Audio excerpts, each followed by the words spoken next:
Hi everybody, my name is Brynn Mondoux, and today I'm interviewing Dr. Amanda Nahm. and today I'm going to be asking Dr. Amanda a couple of questions. First question, what inspired you to pursue a career in space science and work with NASA? So I always wanted to do science. My dad is a scientist, and so I think that was just sort of around. But I started down the path that I'm now on today. Actually, in 1997, makes me feel so old to talk about 1900s.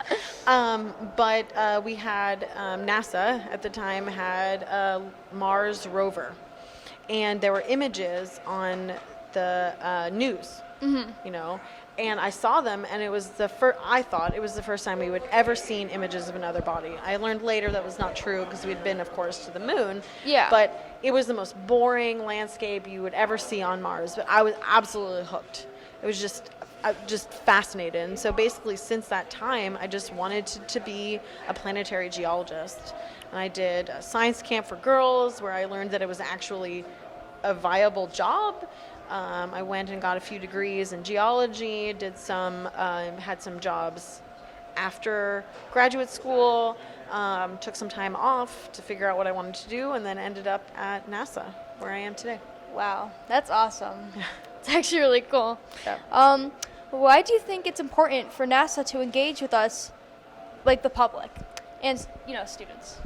Yeah, well, students are the future, and I know that sounds a bit cliche, but it's really true. I was a student when I was younger, and I ended up here now, and I'm talking to people who may also get similarly inspired and take my place one day. Also, it's important to speak to the public because we work for the government. Right? We work for you. Yeah.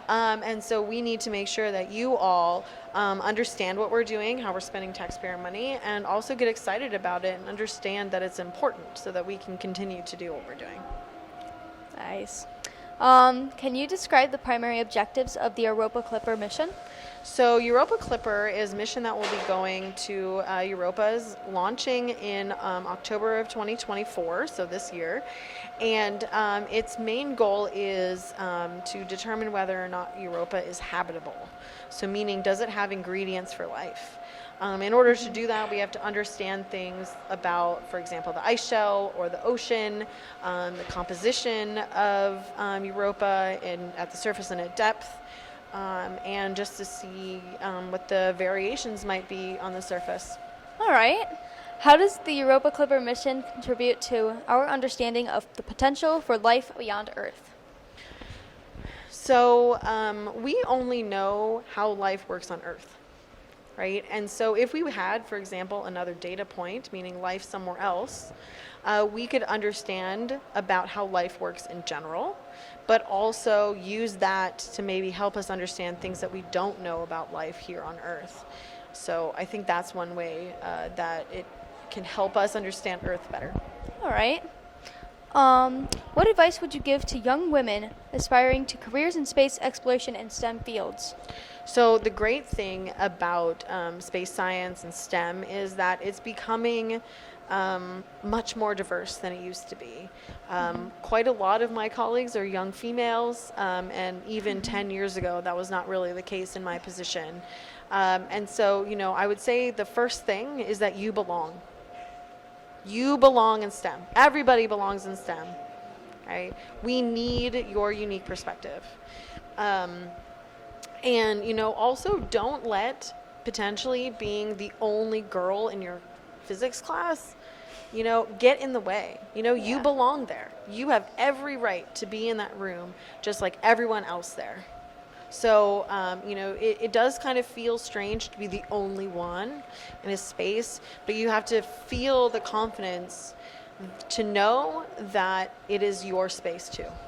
Yeah, because I've noticed nowadays, like, women are being more engaged into the workforce. Yes. And they should always feel like they belong somewhere. Exactly. Like, even in STEM, even in any other field. Yes, we belong in every corner of society. Every corner, yeah. Everyone belongs in every corner of society. And now, thankfully, being a woman in STEM is not as unusual as it used to be. Okay. How can scientific community further support and encourage the participation of women and underrepresented groups in STEM fields. Can you repeat the first part of the sentence? How can the scientific community further support and encourage the participation of women and underrepresented groups in STEM fields? So I think one of the best ways to do this is to just go and talk to people, right? Just by seeing me, somebody maybe who looks like me, thinks, oh, I can do that, right? Or listening to me say, hopefully, that, I think all people belong in STEM will help them feel more comfortable and confident. We also have other, of course, scientists that are members of these underrepresented groups themselves, and that's also important to get them out to show people, again, who look like them and who have similar backgrounds, because it's not all just about outward appearance, and just show that they belong, they made it, and you have a role model. And I think also science is really great at pushing boundaries. And so, being in a space where we're pushing status quo is, I think, a great place to also do that for diversity. Thank you for your time today. Of course, thank you. You inspire so many people. It's awesome that I got to talk to you.